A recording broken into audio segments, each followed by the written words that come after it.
Jim Talent was senator from Missouri, is with the Bipartisan Policy. Senator, welcome back. I got to ask you, I've been talking with Glenn Youngkin this morning and with Admiral Stav about what I sense is now the precipice of a world crisis because China has run two dress rehearsal invasions of Taiwan.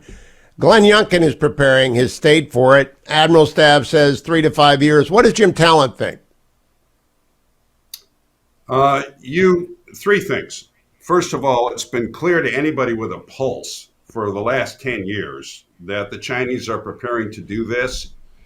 Reuniting with Taiwan is a core interest. In fact, it's the most important core interest for the Chinese. I served 8 years on the U.S.-China Economic and Security Review Commission. That's a mouthful. It's a senior advisory commission to the Congress on all things China.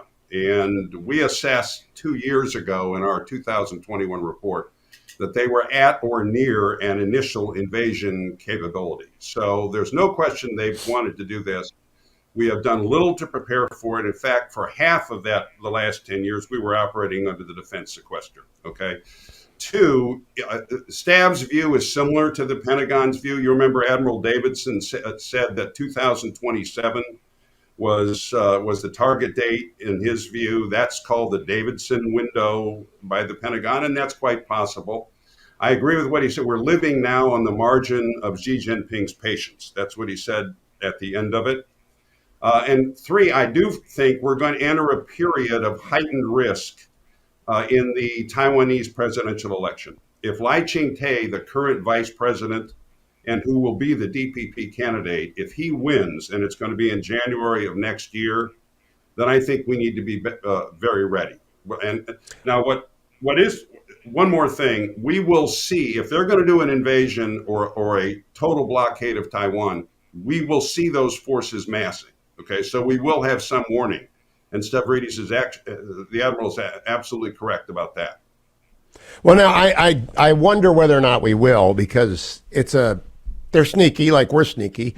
I'm just curious about whether or not you think other governors and CEOs, like Glenn Youngkin is doing for Virginia, is planning on what will happen or even trying to imagine. The economic consequences are devastating in America, to American markets, American manufacturing, our surge ability, the defense industrial base. If it happens, in tort law, and you know this, you've got to provide much protection depending upon the risks that you're facing.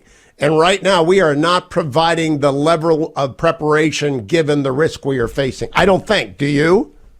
No, we're not. We're not ready. I'm not positive we could get ready in the sense that we don't know the fog of war is going to be so great that it's hard to prepare. Now, businesses are deleveraging from China. I think the message got through a couple of years ago to most of the big businesses that they needed to diversify their supply chains. And the ones that I talked to, the business associations, et cetera, they're all trying to do that. I doubt many governors have done what Glenn Youngkin's done. Maybe they ought to. And supply chains are going to be a real problem. There's just no question. We're not going to be able to import from China. And what about raw materials? What about rare earth minerals? When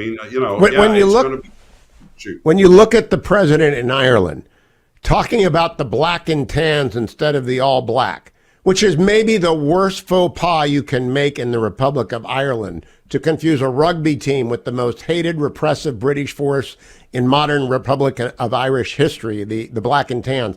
Do you think Xi looks and says, it's never going to get better in terms of infirmity in the White House and lack of energy and responsiveness and pacifism in the ruling party than it is right now? Yeah, I'm deeply concerned that I think it's hard to look at this administration and what they've done in Afghanistan with regard to the leak that we just saw and think that we're going to go up against a well-planned and well-executed sort of response by the United States. Now, at the same time, I do think the resolution of the West in supporting Ukraine probably has impressed the Chinese. They are drawing lessons from that. And I fear that the lesson they're drawing is when they're going to go big. And here's the thing. They're planning on the assumption that we're going to defend Taiwan. We may not even have the option of not defending Taiwan, there's a distinct possibility that they will attack us before we have a chance to try and interrupt what they're doing with a blockade or an invasion. What would that look like? The carrier in the Pacific? I think, as Admiral Stavridis said, cyber attacks, possibly going after the satellites to cutting off our command and communication, possibly trying to neutralize Anderson Air Force Base in Guam. There's also the scenario where they blockade and they dare us to shoot first. I think if it happens, what we'll see is Xi Jinping will at least try to set it up to give us an opportunity to take an off ramp and let them do whatever they want to do.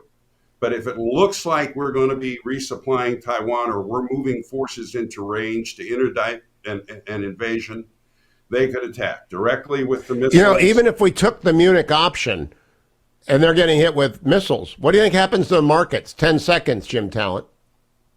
It's going to have an economic impact such as we have never seen. I mean, I agree. It's everything. Your suggestion to It's buy everything. gold is Jim Talent on Twitter. Thank you, Jim.